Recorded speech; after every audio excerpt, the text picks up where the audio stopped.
Happy New Year, and welcome to the first Think ND event of 2021. I'm Dolly Duffy, the Executive Director of your Notre Dame Alumni Association, and I'm so happy to be with you today.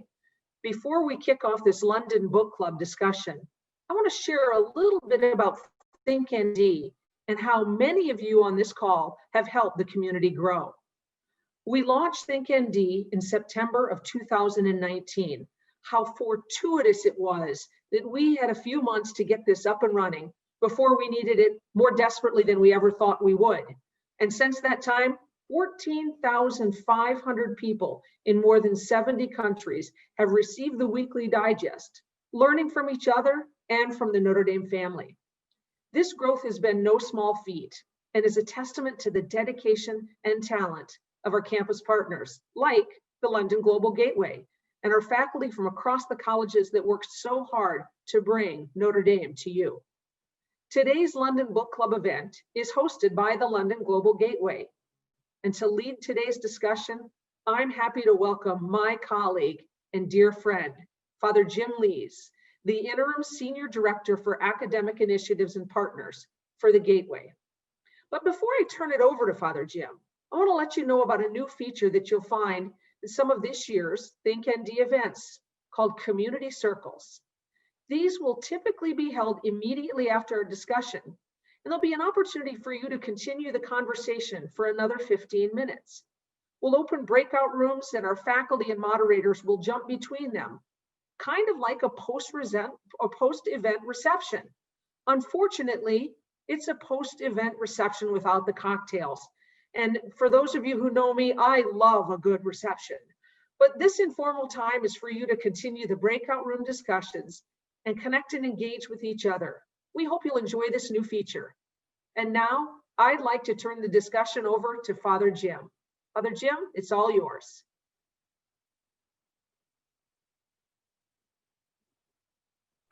Sorry about that. I'm supposed to be an expert and I was muted. Thanks, Dolly, so much for your kind welcome to all of us. And I want to welcome all of you along with Dolly. Dolly's been a terrific support, obviously, to Think ND and the London Book Series, our book club series. So we're grateful to her and for her entire team in the Alumni Association.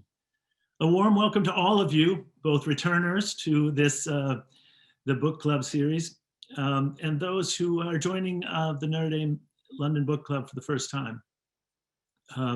Over the next 4 weeks, we will be learning about the history and culture of London through 4 popular songs that it inspired: Jack Hall, The Jolly Young Waterman, Jerusalem, and A Nightingale Sings in Barkley Square.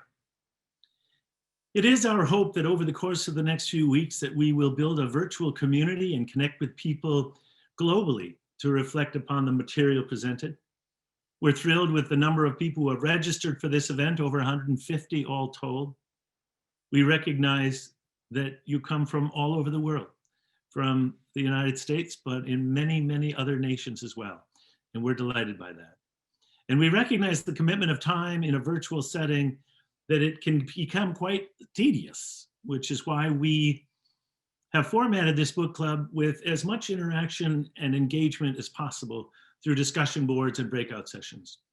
We hope that you'll find your experience with the London Book Club insightful and engaging, and we hope that you stay connected not only to us at the London Global Gateway, but also to the global Notre Dame network that is represented by the geographic diversity of those of you who have joined us. So welcome.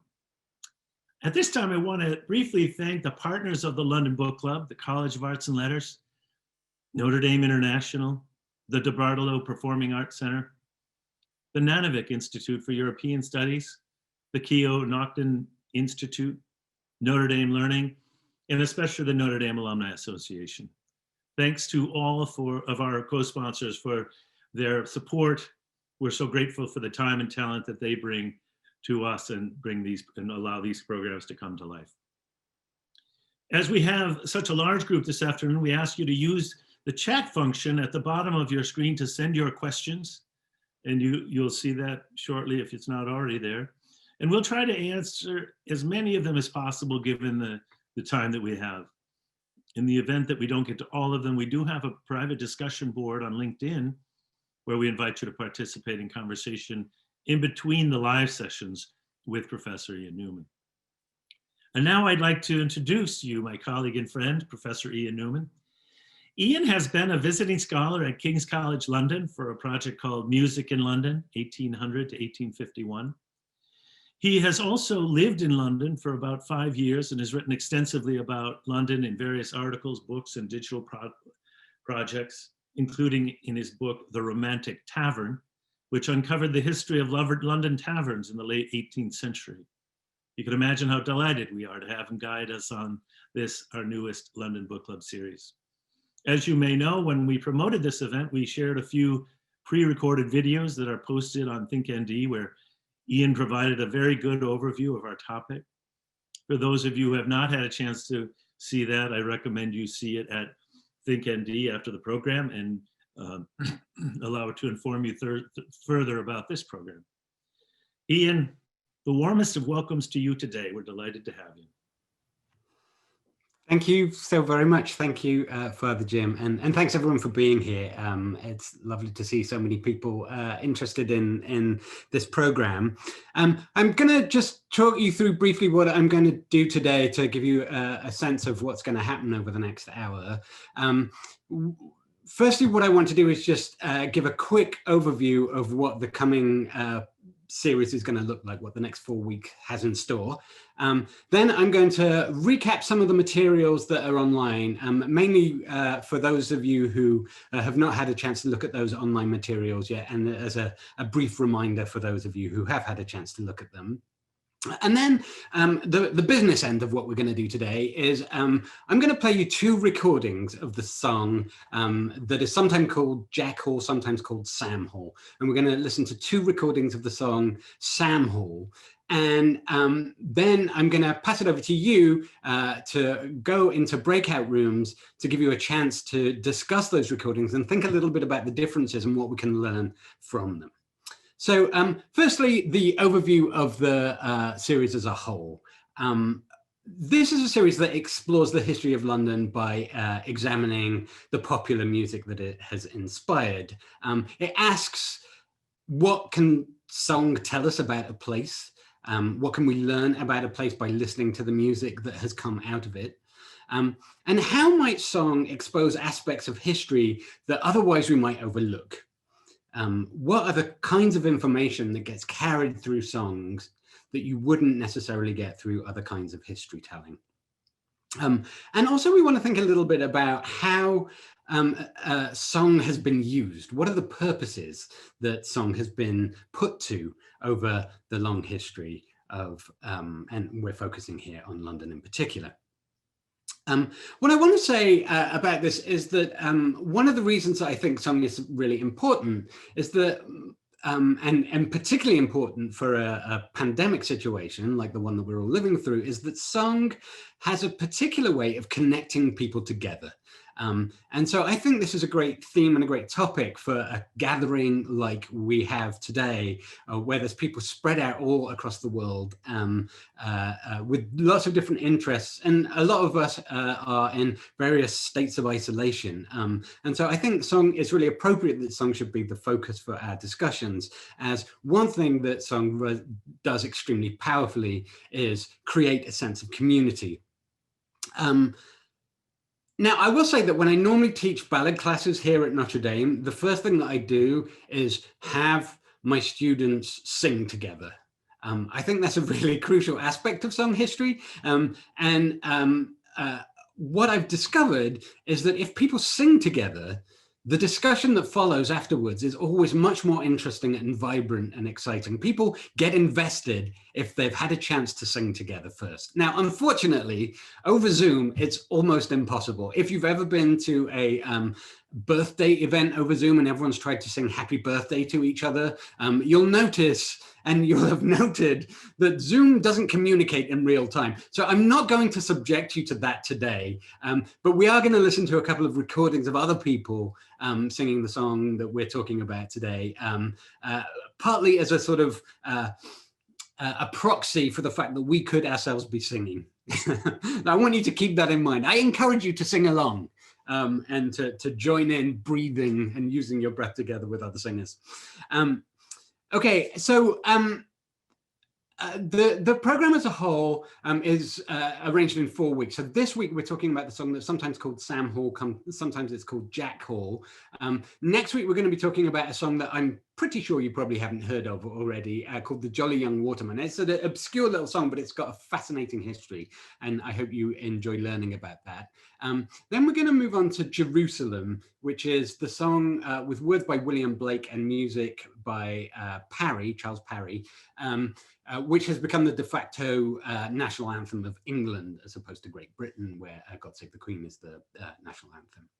And then finally, we're going to move into the 20th century and look at the song A Nightingale Sang in Berkeley Square, largely because I really like the song. But I think it tells us something really quite important about A, the history of London, and B, the way that song transmits history. So I think that'll be a good note to end on. The point here is that these are all songs from very different genres, from very different backgrounds, with very different sorts of history. And my hope is that by focusing on these very different sorts of songs, we can learn more and look into stranger corners than we might be able to otherwise.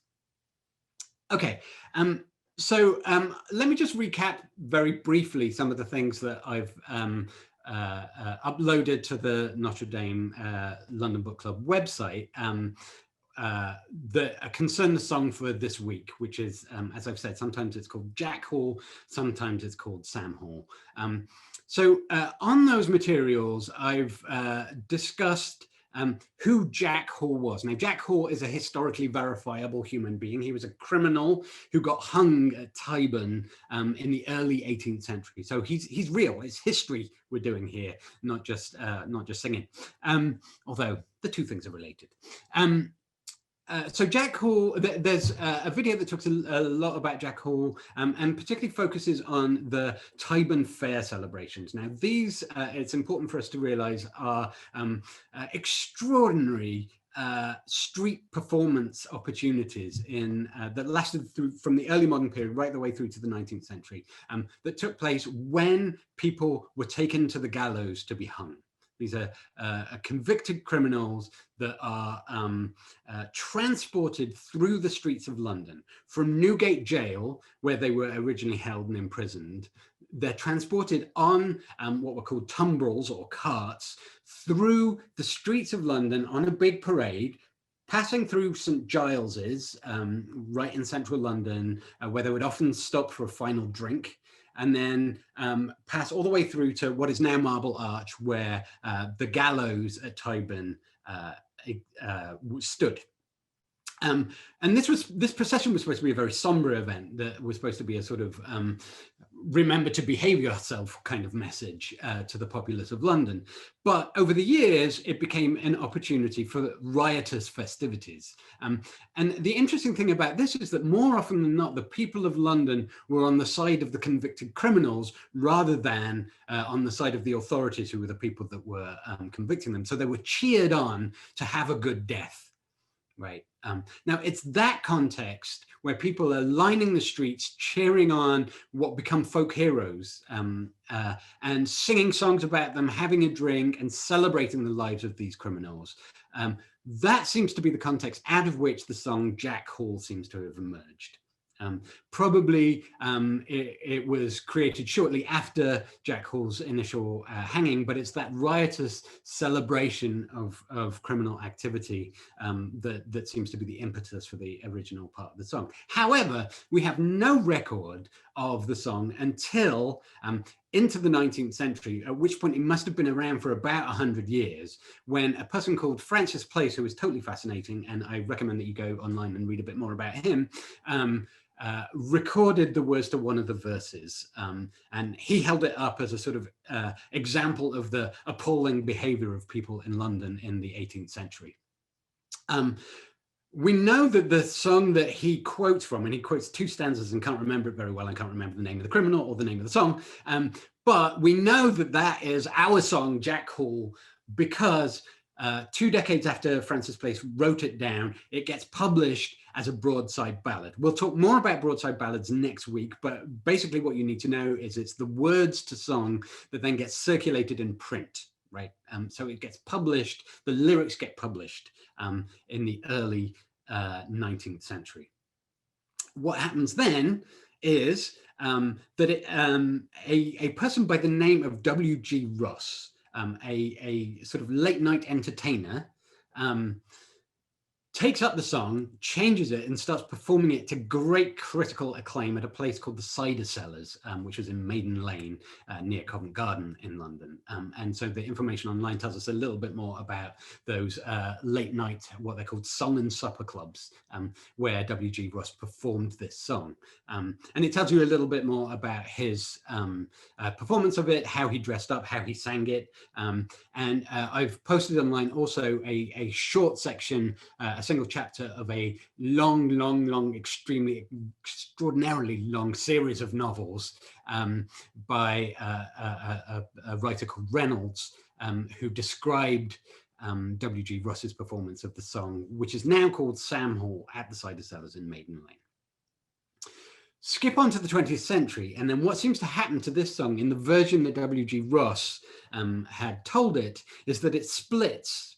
And it seems to have split mainly into two variants. And there's different versions of each of the variants, but there's two variants that I'm very loosely calling the Irish tradition and the American tradition. And that's what we're going to be focusing on for the rest of today. I'm going to play you an example of each. The example from the Irish tradition is going to be the recording by the Dubliners. That was recorded in the 1960s, and the example from the American tradition is Johnny Cash's recording of this song. And partly what we want to do is think about what these two songs have in common, whether they can still be called the same song, and how much of the history that I've just briefly recapped they carry along with them.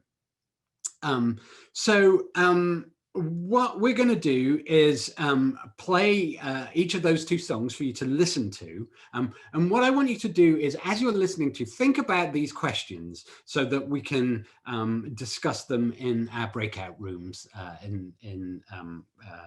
after I finish playing the song. So here's the questions that I want you to really focus on. Firstly, what differences do you notice between the two versions of this song? Think about the words, think about the tune, and think about the kinds of emotional appeal that each of the songs seems to want. What does the song want from you, right? Is a good way of thinking about that question.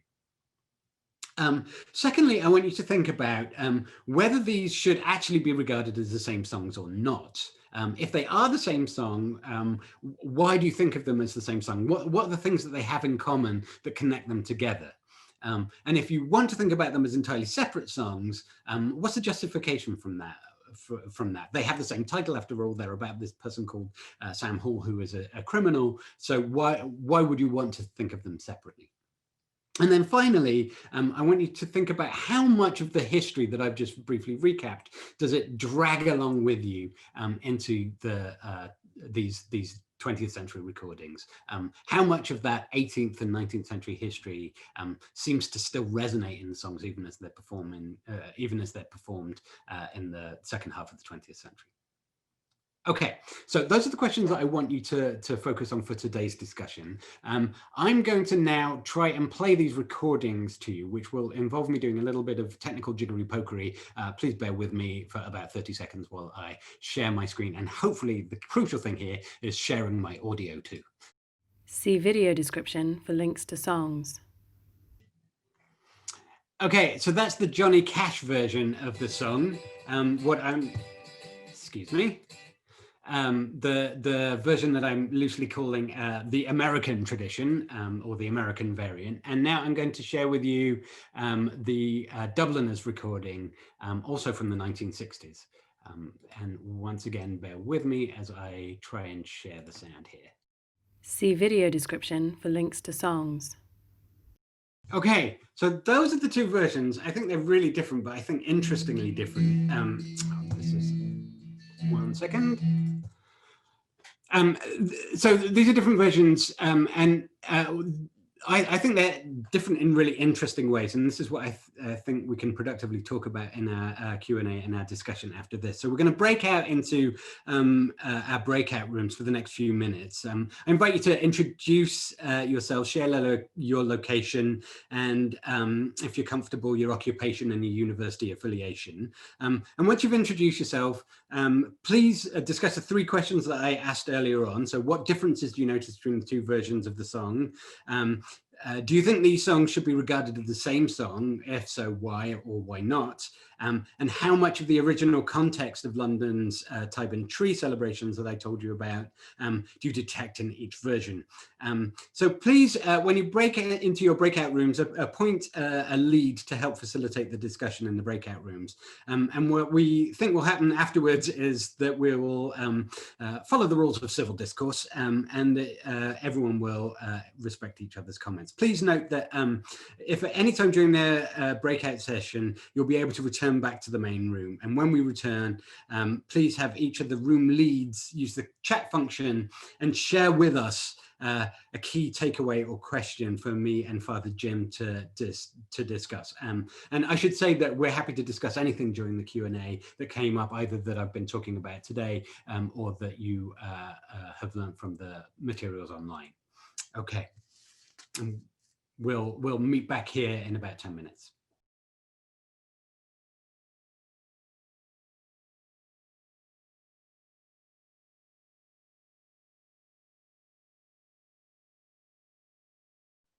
Welcome back, one and all. As Ian mentioned, we invite each of your room leads to use the chat function to share with us a key takeaway or a question to discuss with Ian. So please go ahead and enter your comments now, if you would. At this time, we're going to take up some of the questions that you've already submitted, and we'll begin with the one that we received from London even before the program began, and it's simply this. Ian, is Francis Place's ballad collection available to view online? The participant from London couldn't find it via the British Library. I can answer that very quickly and say I'm really sorry, but it's not. I am hoping actually to do an online edition of it one day soon, but at the moment it is only available if you go to the British Library and check it out for yourself. You can't view it online at the moment. Sorry. Indeed, well then it gives you a little more work to do, doesn't it? Well, yeah, no, I'll be busy. The Dubliners rendition of Jack Hall, and this is from someone right here in Mishawaka. The rendition of Jack Hall, it comments on colonial tensions between England and Ireland in any way. Does it seem to allude to any of that? And then additionally, he says, or she says, I'm not sure who it is, in the video lecture, Professor Newman mentioned the Dubliners interestingly changed the song to first person. And it reminded this participant a lot of presumably a song called The Crappie Boy. I don't know if you're familiar with that. I regret to say that I'm not familiar with The Crappie Boy, but I can talk a little bit about the possible colonial tensions in it. You know, the way that I would think about this is that songs don't really care that much about politics, right? The way that I like to think about these song histories is to try and think about how we might narrate the history of the song from the point of view of the song itself. What does the song want, right? Rather than what does you know, a particular performer or composer or another entity involved in the creative process want. What is it that songs want? And if you think about that question, it seems to me that the answer is fairly straightforward, that a song wants to be sung, right? Fairly straightforwardly. It wants to be performed and it aspires to maximum performance, right? A song is no good if no one's singing it. And so songs have developed across time all of these different tools for making sure that they get sung. And one of those is just adapting to different historical and geographical contexts. So, I mean, I think it is, you know, it is strange when a song that is so geographically specific as Sam Hall, and the original version mentions by name Newgate Jail, St Giles's, Holborn Hill, it's very geographically specific. For that then suddenly to exactly the same song about exactly the same historical person, but now we're in Ireland at Coot Hill instead of in Tyburn. And I think that tells you a lot about what the song wants. It wants to stay alive. It wants to stay performed. The other slightly more specific way of addressing that question is to think about how it was that it ended up in the Dubliners' repertoire. And I don't know specifics about that. I wish I knew more about it. It's something that I've been trying to learn about and failing. But we do know that Luke Kelly, for example, who wasn't singing on this recording, but was, you know, one of the key players in the Dubliners, spent a lot of time in England. He spent a lot of time in Newcastle and Birmingham, and we've got printings of the ballads from both of those places from early on. So I think, like, if you start looking for sort of colonial tensions, the history of the song sort of rubs against that in sort of interesting ways. And I think I don't wish to downplay the experience and the colonial tension between England and Ireland, because obviously it structures the history of Ireland. But song history works differently than those kinds of political history. There's another interesting question about the Dubliners version. It reminded this listener of Robin Hood, helping the poor by robbing the rich. Did Johnny Cash write the lyrics to this? And it's clear that he spent some time in jail, so maybe he could relate to Sam Hall or Jack Hall. That's really interesting. So Johnny Cash's version is credited to Tex Ritter. Tex Ritter was a movie star in the 1930s, and he you know, sang a whole bunch of sort of outlaw bandit type ballads. It's very Wild Westy, so Cash seems to have got his version of it from Tex Ritter. So he didn't write the words himself. Although I want to say that the interesting thing is that Ritter's version is actually quite close, at least in its lyrics, to the W.G. Ross version of the Cider Cellars, which I talk about in the online material. So I think that is the point. I think the attribution to Tex Ritter is probably false, but Tex Ritter was performing a song that was already in wider circulation. Yeah, he's not responsible for writing the lyrics, but it does play into the Johnny Cash myth, right? Which is that kind of like outlaw, you know, part cowboy, part rock star, part sort of, you know, bad boy. He's been in jail, you know. And I think the selection of the song is carefully orchestrated there, because he's trying to create this sort of legend of who Johnny Cash is, and that's partly what the choice of song is about. Johnny Cash actually recorded it twice. Once was in the 60s, which was on the album The Ballads of the True American West, and then he recorded it again right at the very end of his life. And I think that's also significant, because he knew that he was dying at that point, and he had been diagnosed with this terminal illness, and he was recording all these albums before he died, essentially. And so the choice of Sam Hall then, Sam Hall being the narrative of someone who is on his deathbed, I think is again pointed, and in this case quite poignant. We have a question from South Bend, and it could be from a lawyer or a musicologist. So I'm going to give you the question. Why are criminals celebrated in this way? It's asked. And it seems the musicality of both of these songs differ significantly. Cash modifying his voice through talk, singing, shouting, grumbling, laughing along to a solo guitar, with the Dubliners singing in a higher register alongside an Irish flute and a banjo. Can you speak of how these musical elements affect the impact of the songs? Yeah. Yeah, I certainly can. So why do people celebrate criminality? You know, it's a really interesting question. I think the way to answer that question best is to get yourself into a sort of early modern and 18th century mindset, right? Because that's where the ballad originates, and that's where a lot of these, you know, celebrations of criminals, and including the Robin Hood myths, they really get consolidated around the early modern and 18th century period. And essentially, what you're living in those times are a culture where you've got like a tiny amount of people that have all the authority and a huge population that has absolutely no recourse if something is unjust. We're talking about a period where people are getting hung for like stealing a handkerchief, or like tiny, tiny little things that we would now consider really petty crimes that back in the 18th century had a capital punishment associated with them. And that's true of the gallows. It's true also of transportation. People were shipped. The history in England is often gets associated with Australia, that these criminals get shipped off to Australia, and they're transported if they're caught of stealing or something like that. And so I think in that context, it makes more sense why you as the populace are against this tyrannical sort of government that has the power over your life and death, right?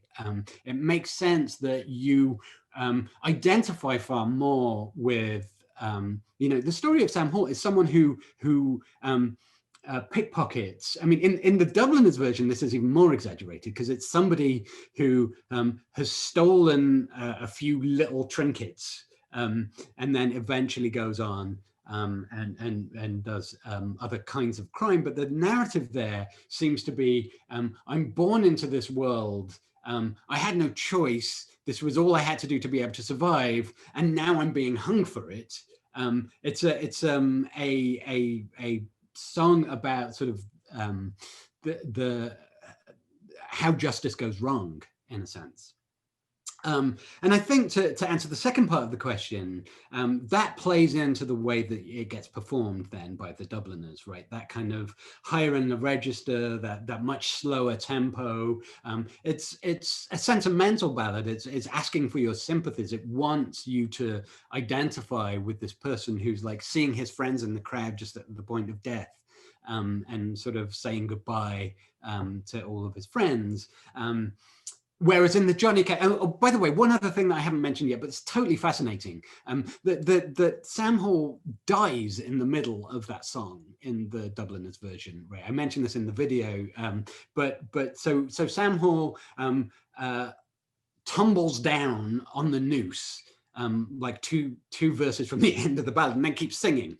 So it's a fascinating ballad because it's narrated posthumously. Right, it's first person narrative, but narrated after the point of death, and I think that's really, really interesting. But to go back to the original point, that the Johnny Cash version, much more upbeat, much more kind of look at me, I'm an outlaw. I want you to remember me. Here's my name. My name is Sam Hall.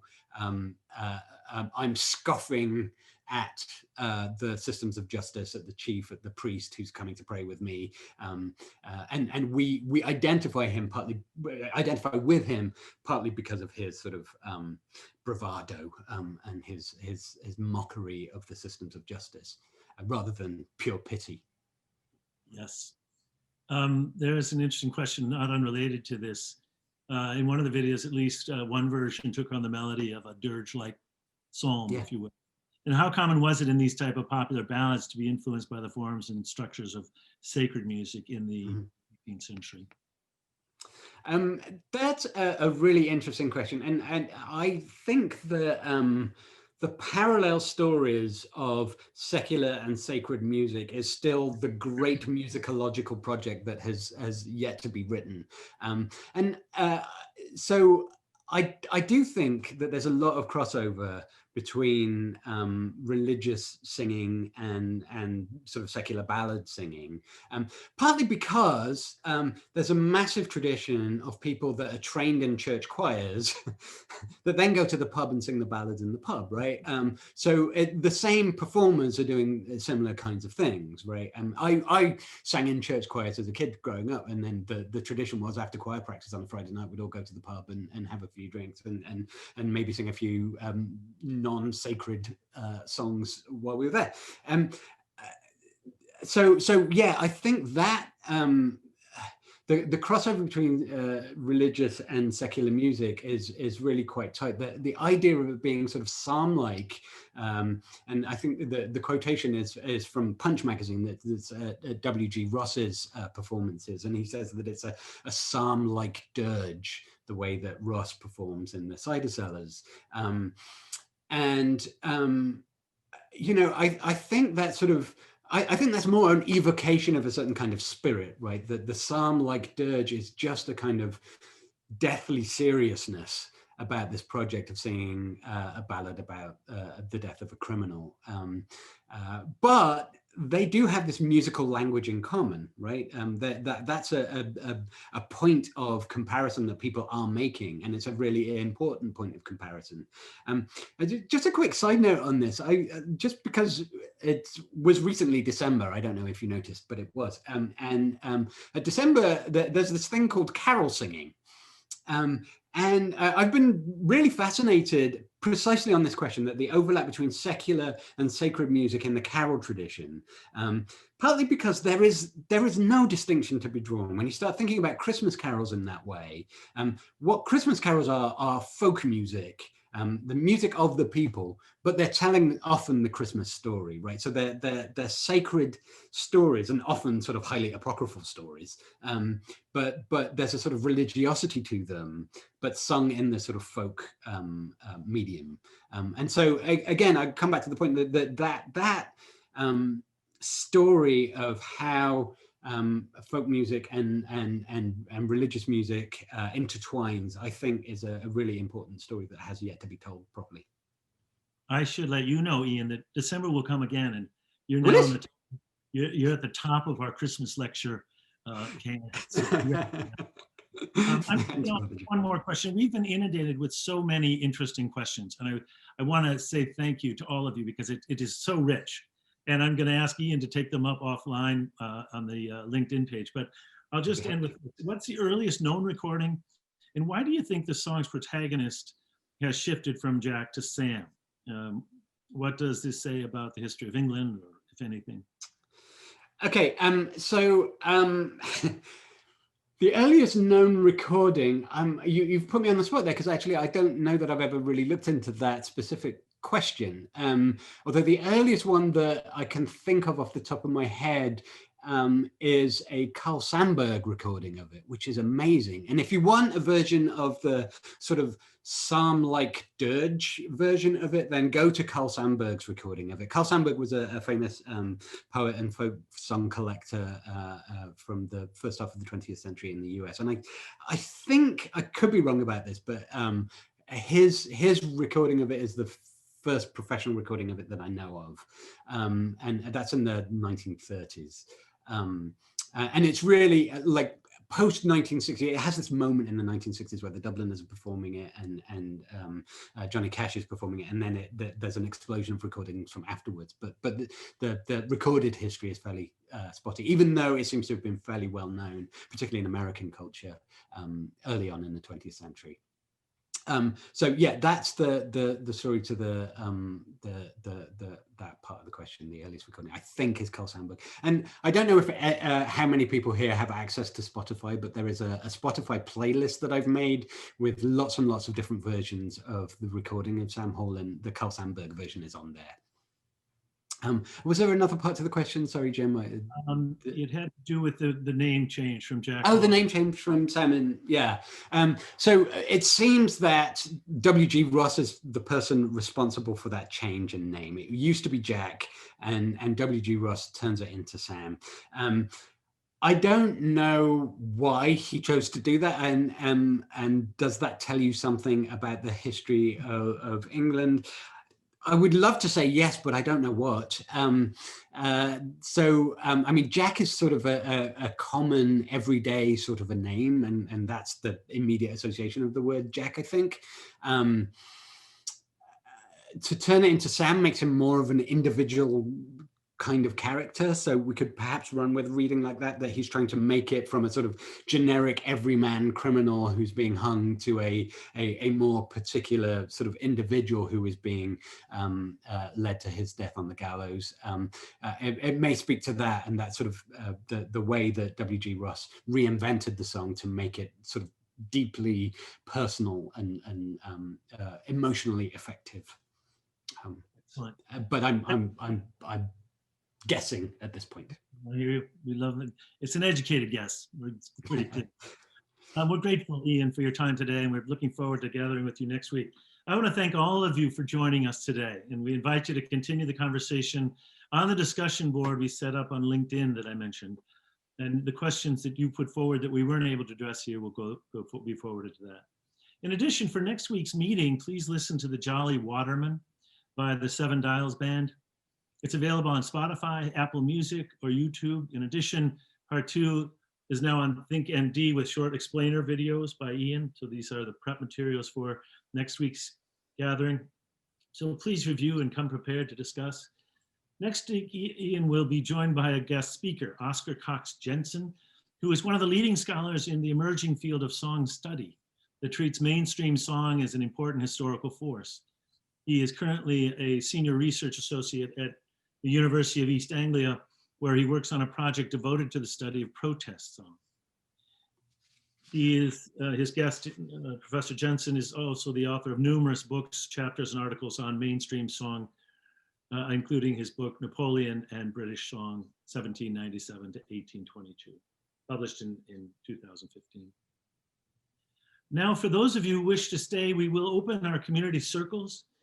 For those not joining us, we'll see you next week, and please feel free to share this series with your friends. We are accepting registrations throughout the entire program, as each meeting can stand alone. I want to again thank Ian and also our backroom team. You don't see them, but there's a lot of people working very hard to bring us together in this way. And finally to Dolly Duffy and her team for all their good work. Take care and God bless.